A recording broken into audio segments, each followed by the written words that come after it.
Welcome to Fireside Chat. My name is Sai. If you're new to my channel, I talk about how I budget, save, and invest money to achieve financial independence. In one of my previous videos, I talked about how I used to live paycheck to paycheck because I was in over $100,000 in consumer debt. I was so angry with myself to get myself into that situation.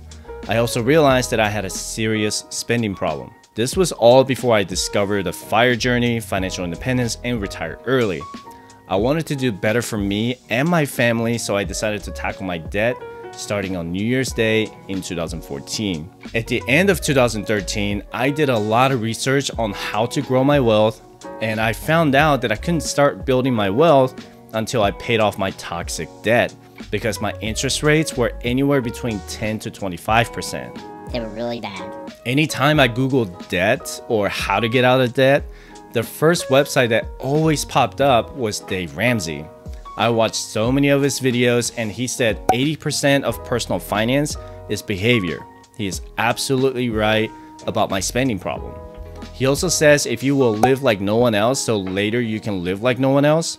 A guy like me who was in $100,000 in debt, I wanted to live like no one else so later I can live like no one else. So in this video, I'm going to compare and contrast my debt-free journey to Dave Ramsey's baby steps 1, 2, and 3, and if his first 3 baby steps actually work for millions of Americans in debt. Before I get into this video, I understand there are people who say Dave Ramsey's 7 baby steps do not work and that he may be out of touch.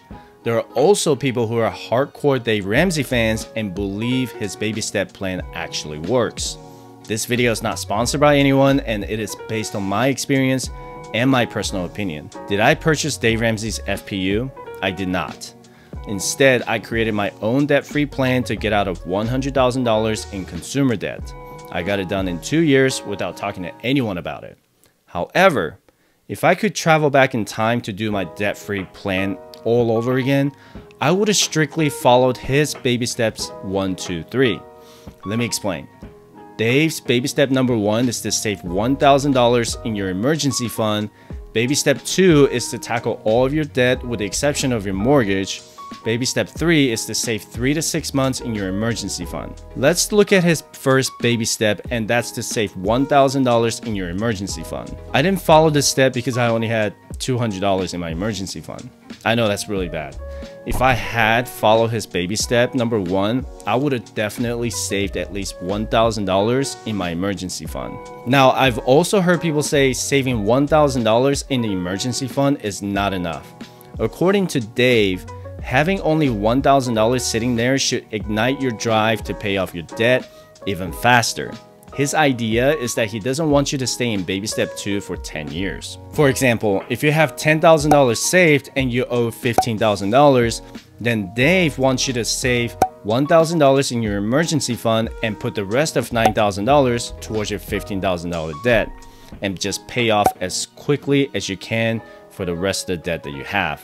He also has 2 exceptions to the rule, and one of them is if you're about to have a baby, and the other one is if you're about to lose your job. This is when he wants you to pause the baby steps and pile up cash as much as you can.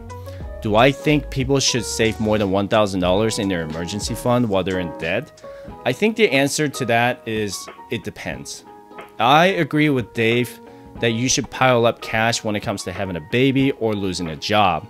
I also think there are times when people need to save extra in their emergency fund when they know they have upcoming medical expenses or maybe a roof they need to fix or an appliance they need to replace very soon. Some people might say saving $1,000 is so easy to do. However, Bankrate did a survey in January 2021 that only 4 out of 10 Americans have enough savings to pay for an unexpected $1,000 expense in cash. Furthermore, 38% said they would borrow money to pay for the emergency expense. 18% said they would charge it on their credit cards. 12% said they would borrow from their friends or family. And 8% said they would take out a personal loan. What Dave wants you to do is to avoid taking out any more debt while you're in debt. I agree with him on this. When I started my debt-free journey, I completely stopped using my credit cards by shredding them. I didn't get my credit cards back until after I had paid off my debt. By the way, if you need help with your personal finances, you can schedule a free one-on-one 20-minute financial coaching session. You can fill out the introductory form by clicking the link in the description below. Dave Ramsey's baby step number 2 is to pay off all debt with the exception of your house using the debt snowball. He wants you to list your debt balance from smallest to largest, regardless of their interest rates. His advice to not pay any attention to the interest rates is very controversial. On top of that, he wants you to turn off your 401k contributions even if you get the employer match. He is also very anti-credit cards, so he wants you to cut them up and never use them again. So first, here's why you should pay attention to the interest rates. You could save a lot of money in interest if you start a debt with the highest interest rate. However, if you have 2 or 3 credit cards with similar interest rates, then you should go from smallest to largest. For example, if you have a payday loan with outrageous interest rate, you should pay that off as soon as possible. If you have 3 credit cards with 18, 19, and 20% interest rates, then you should pay them off from smallest to largest. During my debt-free journey, I was still contributing to the 529 plan and my 401k at the same time.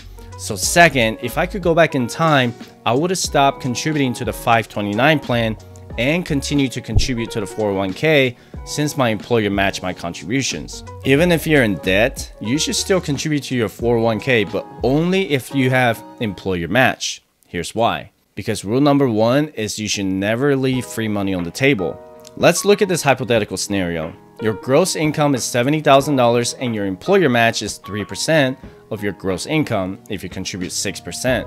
That's $4,200 in personal contribution and $2,000 in employer contribution. If you're on the debt-free journey for 2 years, we'll just say your 2-year 401k employer contribution is $4,000. With 8% average annual return in 30 years, that $4,000 employer contribution could turn into $43,700. That's not the kind of money I would want to miss out on. However, I would turn off all other savings and investment to put every dollar into my debt repayment. Again, you only contribute to your 401k while you're paying off your debt only if your employer matches it. The third thing I would have done is to not buy a house when I was in debt. Dave Ramsey also says you shouldn't purchase a home until you have completed baby step number 3. I bought a house in 2014 when I had about $60,000 in debt. If I knew what I know now, I would have waited until after I paid off my debt to buy my house. And so here's why. The first year I moved into my house, my water tank broke and leaked everywhere in my garage, and that cost me about $500 to fix it. My garbage disposal crapped out on me, and that cost me another $300 to fix. The motor to my garage door stopped working, and that cost me another $400 to fix it. I had these house maintenances kept happening to me over and over during my first year in the house. Keep in mind, I still only had $200 in my emergency fund, so I had to delay paying off my debt for a few pay periods to pay off these maintenance repairs. If I could go back in time to do this all over again, I would have waited until after I saved 6 months of expenses in my emergency fund to buy a house. The fourth thing was about cutting up the credit cards. If you have a serious spending problem, I think cutting up your credit cards is the right thing to do. Credit cards should only be used for rewards and benefits. As soon as you carry over a balance from one month to another, these 15, 17, 22% interest rates could easily pile up. And these rewards and benefits are only worth it if you pay off the balance every month. I also agree with Dave that you should never use a credit card as an emergency fund, so let's get into his baby step number 3. By the way, if you subscribe to my channel and hit the notification bell, my next video is going to be about how Dave Ramsey's baby steps 4 through 7 are different from our FIRE journey. Dave Ramsey's baby step number 3 is to save 3 to 6 months of expenses in a fully funded emergency fund. So what I teach my clients is they need to save for whatever they need to live on if they lose their jobs. How long would they take to find a new job if they got laid off tomorrow? It could take someone up to 3 months or maybe longer if their jobs are specialized. My rule of thumb is if they're married and they're both working, then they should save 3 months of expenses. If they're married and only one of them is working, then they should save 6 months of expenses. If you're getting ready to retire, then you may need to have at least 18 or 24 months of expenses saved in your emergency fund. My fiance and I will have at least 6 months of expenses saved in our emergency fund to cover any unexpected expenses like medical or dental. When we reach financial independence and retire early, we would like to have at least 2 years of expenses saved in our emergency fund. And here's why. Historically, the bear market could last anywhere between 12 to 18 months. If we experience a bear market like we did in 2007 and 2009 or 2020, then we want to stop withdrawing from our stock market portfolios. Instead, we will use cash to pay for our living expenses until the market recovers. From 2007 to 2009, the bear market lasted for 17 months. From March to April 2020, we experienced a 33-day bear market. So bottom line, what Dave says about the emergency fund in baby step 3 is spot on. Once you pay off the debt, you should fully fund your emergency fund as soon as possible. Regardless of what you think of Dave Ramsey, the whole point of his first 3 baby steps is to get people out of debt so they can start growing their wealth. I may not completely agree with some of his methods, but he has a huge audience that believe in his teaching. His Financial Peace University is cheap and affordable for people who are struggling to get out of debt. I have actually tried out their Every Dollar Budget app, and I gotta say it is extremely easy to use. It's the zero-based budget system that I used to use when I was paying off my debt. Thank you so much for watching my video. Let me know in the comment section down below what your thoughts are on Dave Ramsey's baby steps 1, 2, and 3. If you need help with your personal finances, you can contact me by filling out the introductory form, link in the description below. Also, don't forget to check out these 2 fire videos and my Instagram page. I will post a new fire video every Saturday and Sunday at 9 AM. I hope to see you in the next video. Have a good one. Thanks for watching. Don't forget to hit the like button and subscribe for more fire videos.